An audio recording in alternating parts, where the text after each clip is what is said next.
So Wales hammered again, 43-0 in an international Six Nations game. It's just hard to pick any positives out of that game. There was one or two, which we'll go into, but it was a lot of frustration and a lot of the same that we've seen over the last year. And is there any improvements? I don't know. Let's just get into the review and see what went on. My name's Christian, and this is the Welsh Sports Channel. So, the score really says it all, doesn't it? 43-0. Absolutely humiliated, to be honest, in Paris. Going into this game, there wasn't a huge amount of expectations. Most people, myself included, were expecting a long, tough night at the office. But for it to be like that, it's just not good enough. It's really difficult to be able to get behind the team and the coaches when you're getting nilled and you're losing by over 40 points. To me, there's no real improvement in the team from the start of the autumn and the end of the summer, really. You look at the first 15 minutes and we were a little quite competitive, physical in defence, coming up and meeting them, not letting them go through their processes. We got them a little bit shaken. We even tried to play a little bit. There was a couple of kicks that Tom Rogers chased really well. But as soon as that first try came on, you thought, if they score another one now quickly, we're in for a long night. That's exactly what they did. And then I was watching it with my friend, and that was about the 15-minute mark, and he said, this is the floodgates going to open now. And they kind of did. The boys battled hard into the last 15-20 minutes and did their best, but at no point for me they ever really created any difficulties for France. Everything was very lateral, and France never really looked like they got out of third gear.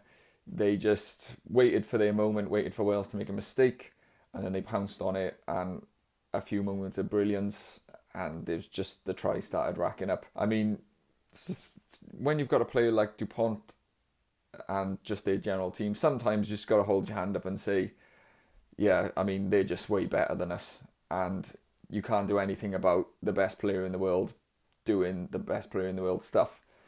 But to not be able to, at any point, break them down enough to get on the score sheet is the real concern for me. We'll talk about some positives. There were some. Don't want to be completely negative. I thought Evan Lloyd went really well. Yes, he picked up that yellow card, but I mean, that happens throughout most games. You get a player who'll get a yellow card for that type of incident with the zero tolerance on head contact. I thought generally he was okay. He looked busy around the park, and that's what he can really offer. And his set piece was pretty good. The line out was good. I think it was around 88% on the night, which is good from where it has been generally over the last, forever. Our line outs struggle, to be honest. And the scrum was actually really good. I think Henry Thomas showed that he justified his selection, really strong, and held the ball. We were 100% on our scrums. I have to eat a bit of humble pie because I wanted to start with Nicky Smith, but I thought Gareth Thomas was actually excellent on the night for the 45 minutes he was on the pitch.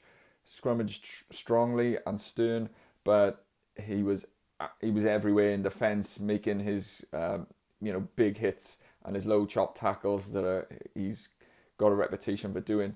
And I'm happy to eat a bit of humble pie because I wanted Nicky Smith to start, but Gareth Thomas was excellent, I thought.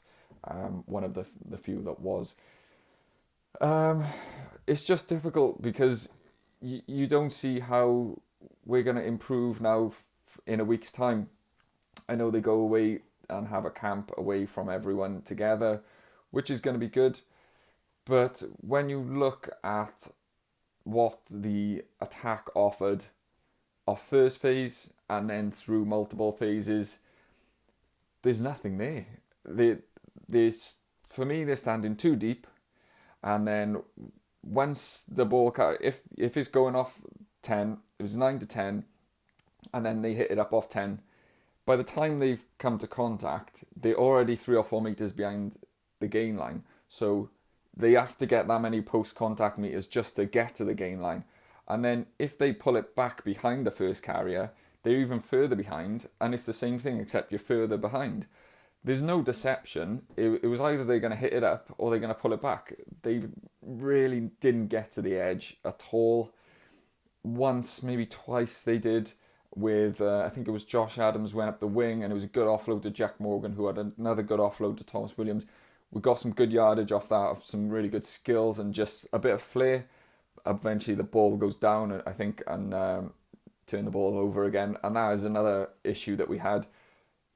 We retained the ball at the ruck quite well, but just handling skills and ball in contact lost and stuff like that, just not really good enough. It was disappointing in attack. I don't like they've got rid of Alex King because the attack wasn't working. Brought back Rob Howley, which we knew he was already running the show as it was, and it looks exactly the same. If not, it looks worse because they were just blunt, side to side. It was just boring. You just watch them going through phase after phase, not being able to create anything, not looking like creating anything. The only time we ever got any sort of scraps was like a minute or a moment of like ability of a player, like Ben Thomas slipping out of a tackle and wiggling through. Kicks over from 9 to 12. They worked a couple of times, which is like a player taking responsibility and making a call and saying that's on there, and then that worked. But as soon as they went through the processes that you have to imagine the coaches laid out, nothing happened. We just did not offer France anything. They were just passive, sat back, came up slowly as a line, and just bang, just really ate us up and just soaked up all the pressure. And again, waited till a mistake, and then they broke out. And I mean, they were excellent on the night, but they didn't really get out of gear to me. Penalties conceded was a disappointing one, 12-3. I mean, that's a big differential. I know we were under pressure for large parts of that, but the possession was 50-50. So it wasn't as if we were just constantly defending, so we had to give away a few silly ones. The Freddie Thomas one where he picks up the yellow card, just simple offside. You could see he was offside from TV, and he still went through with the charge down. The James Botham one when he doesn't release is just one that comes to mind now. We can forgive him for that because I think that's more desperation when Wales were on the back foot and he's just trying to make something happen. But these were the things that added up. And when you consider we didn't give away penalties at set piece, and then we gave away 12, that's just, the discipline is shocking for that one. Another one was an interesting one of the tackles made on both teams. So France made 181 tackles, Wales made 185. So only 4 tackles in it. But Wales missed 27 tackles and France missed 12. So France were 94 tackle completion and Wales were 87. That's huge for just getting over the gain line and line breaks and stuff like that. What was the answer to that? I don't know. Is that just because they were so good and they're bigger than us and Dupont's a wizard? I don't know. But, that's a stat that really sticks out to me. Yeah, I don't really know where to go from here. I don't see it really improving enough to beat Italy out in Italy. It'd be interesting to see how Italy get on later against Scotland, I believe, in their opener. But going out to if it was at home, I would say maybe we got a chance. But I think it's going to be a huge, tall order out there in Italy because they really throw some excellent attacking patterns and attacking shapes with good speed of ball and stuff at us. So it's going to be tough. Going through, the player groups, I thought the front row were actually a real positive. It's something that's been a worry for us over the last year. I actually put a poll before the Six Nations started and said what position group is the most worrying to you, and actually front row comfortably came out on top of that poll by like 50%, and I think the rest were like 15 and 20. So they can be happy with their day's work. And then when the subs bench came on, I thought they held at their end of the scrum as well. I thought Nicky Smith was a little bit unlucky with one of the penalties. He got penalised. Maybe we did get penalised at scrum time. But even David Flatman on the commentary said, I thought Nicky Smith, that was a penalty for Nicky Smith, not against him. And he knows a lot more about scrummaging than I do. But yeah, front row was good. The second rows got through a lot of work. Rowlands was actually offering himself more as a carrier, which was good to see, which we haven't seen for a while from him. Dav Jenkins got through a mountain of work defensively, huge tackle count. I think it was around 25, and he was the highest for the day on both sides. The back row, it was difficult because Wainwright goes off so early, and then you lose your primary ball carrier, our best ball carrier. So that was really difficult, and then we had to rejig. So that made things a bit more awkward. It took a big ball carrying puncher away because Wainwright goes off and Rafael comes on, and Rafael has, his own abilities, but carrying is not one of them. So that was a big loss, and that probably upset the balance a little bit in the back row. They battled all the way through. Jack Morgan again, second on the highest tackle count, around 21, I think it was, if I remember rightly. So, they got through a lot of work, but it was ultimately all in vain. I do think that Jack was still probably the best player for us on the pitch when he did get his hands on the ball, and he always seems to get that extra metre, that extra wriggle or twist that other players just don't seem to get for Wales at the moment. Thomas Williams, a little bit disappointed from him, considering he's probably one of our, you would say, really top quality players. He's got a lot of experience, being around a while now, senior player, and he's playing excellent for Gloucester. It's difficult because we weren't going forward, so he's always behind the pack going backwards, which I understand makes it a lot more hard for him. But I think his kicking wasn't necessarily that good. And I think it happened once or twice where I think he should have probably taken on the box kick responsibilities, and he gave it to Ben Thomas and put pressure on him to clear. So I don't know whether that was just miscommunication or what, but I thought he was a little bit off the pace and maybe a little bit slow off the deck. I thought when Rodri Williams came on, he actually managed to speed it up a little bit, though it didn't really make an awful lot of difference. Thomas was pretty solid. I thought he looked way better when he went to 12. I mean, go figure, when the centre plays in the centre, he plays better. I thought his kicking was good, largely. There was a couple of kicks he put in which caused some difficulties, some up and unders, some good, well-weighed kicks for Tom Rogers to chase. Once or twice he put in a kicks that probably weren't on, but again, I think that was trying to force stuff. He did manage to break a couple of tackles. He was involved in the chip over the top, and from 9 to 12, which eventually ended in Entomac getting the red card.